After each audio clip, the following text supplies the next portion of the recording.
मेरा बच्चा, मेरा बच्चा, मेरा बच्चा।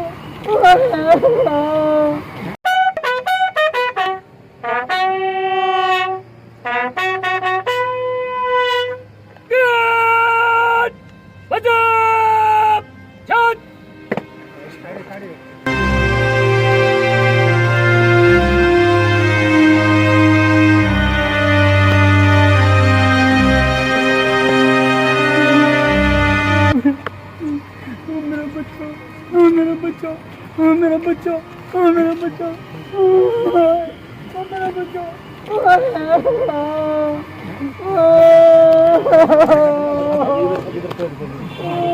इधर पैर कर दीजिए।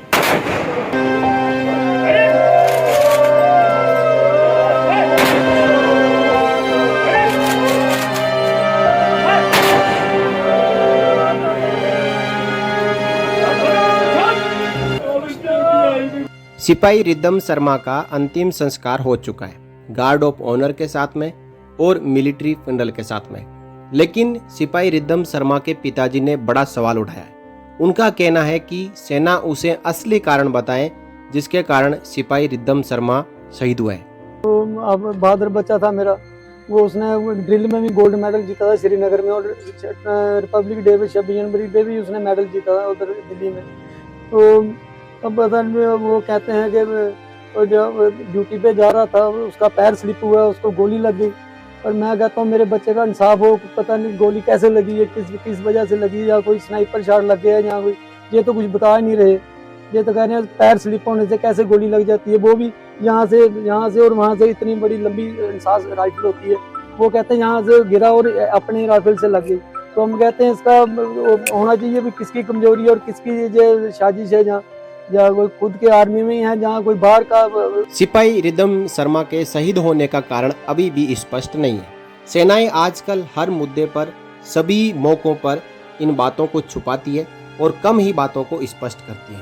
लेकिन रिद्धम शर्मा के पिताजी ने साफ साफ कहा है कि सेना उनको कारण बताए कि क्या किसी दुश्मन की स्निपर से मेरे बेटी की शहादत हुआ है या फिर कोई दूसरा कारण है। कहा जा रहा है कि जब पेट्रोलिंग के दौरान जा रहे थे, अम्बुश लगाने के लिए जा रहे थे, उस समय सिपाही रिद्धम शर्मा का पैर फिसल गया और पैर फिसलने से जो इंसास राइफल है, उसकी खुद की इंसास राइफल की गोली उसके सिर से यानी माथे से आर पार हो गई। वो भी एक कान के पास से घुसी है और दूसरे कान के पास से निकली है। ये कैसे हो सकता है? 90 डिग्री इंसास राइफल को खड़ा करने के बाद ही वो उसके सिर से आर पार हो सकती है, नहीं तो ये गोली कहीं किसी दूसरे एंगल से शरीर को छूते हुए या शरीर के आर पार निकलती। इसके ऊपर संदेह पैदा हो रहा है सिपाही रिद्धम शर्मा के पिताजी को।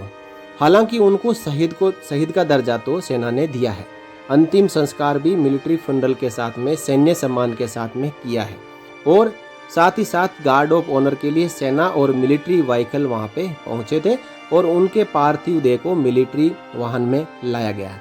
लेकिन सवाल अभी भी खड़ा है कि ये बताएं कि असली किस प्रकार सिपाही रिद्धम शर्मा की शहादत हुई है। वो कहते हैं अम्बुश पे गया था, कहते वो सबसे आगे था, तो पैर उसका स्लिप हो गया पहाड़ी से, तो गन उसकी सिर पे लगी, अपने आप लगी। मैं कहता हूँ मेरे बच्चे का इंसाफ हो, मेरा शेर जैसा बहादुर बच्चा, वो किसी से नहीं डरता, और घर में कोई प्रॉब्लम थोड़ी थी कि वो कैसे कोई वैसे ही हो गया। हम तो खुशी वाला से रहते थे। मेरा बच्चा इतना बहादुर बेटा था, वो उसकी, मैं कहता हूँ उसके साथ इंसाफ होना चाहिए, उसका पता लगना चाहिए भाई इसको गोली कैसे लगी। ये चाहे पाकिस्तान बैट टीम ने मारी है जहाँ, क्योंकि वो कहता मेरे बिल्कुल पापा फेंसिंग पे हूँ, बिल्कुल फेंसिंग पे मेरे पास ही ये सामने सामने हम रहते हैं थोड़ी दूरी। तो मैं यही करता। तो इसके बारे में आप अब पूरा ये वीडियो देखें और किस प्रकार सिपाही रिद्धम शर्मा के पिताजी फुट फुट कर जब उनके हाथ में झंडा आया, उस झंडे को माथे पे लगाकर सिपाही रिद्धम शर्मा की जो पार्थिव देह है उसके ऊपर सिर रखकर वो फुट फुट कर रोए।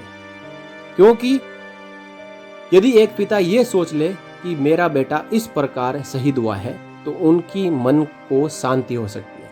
लेकिन संशय, शक अभी भी बना हुआ है कि कुछ सेना में जवानों के साथ में अनहोनी तो नहीं हो रही है, क्योंकि उनका ये भी कहना है कि मेरा बेटा मुझे कहता था कि हम बिल्कुल एलओसी के पास में हैं, मेरी ड्यूटी जो मेरा पोस्ट है वो एलओसी के बिल्कुल सामने है और सामने पाकिस्तान की आर्मी भी, उनके पोस्ट भी दिखाई देते हैं।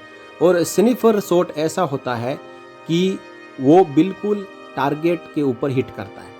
तो लगातार जो यहाँ पे दो बड़ी, जिसे शहादत कहते हैं, अग्निवीर अमृतपाल सिंह और सिपाही इरदम शर्मा की हुई है, तो दोनों में जो मौत का कारण है उसके ऊपर संशय बरकरार है। सेना ये स्पष्ट करे कि किस प्रकार उनकी जो शहादत है वो हुई है। आपके माध्यम से कि ये ऑफिसर लोग देखें, जो जनरल साहब वो भी देखें, तो मनोज सिन्हा साहब उनको भी बात जानी चाहिए कि मेरे बच्चे को पता लगना चाहिए कैसे गोली लग गई। ऐसे तो लगती नहीं है गोली अपने हाथ से, भाई बंदा इतने ऐसे करे और पड़ जाए गोली, अपने हाथ से निकल जाए गोली। तो ये मैं कहता हूँ इसका इंसाफ होना चाहिए। फोन किसका है?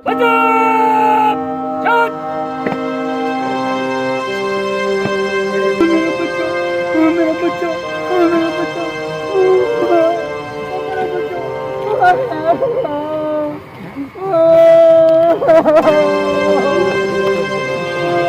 इधर पकड़ कर दीजिए।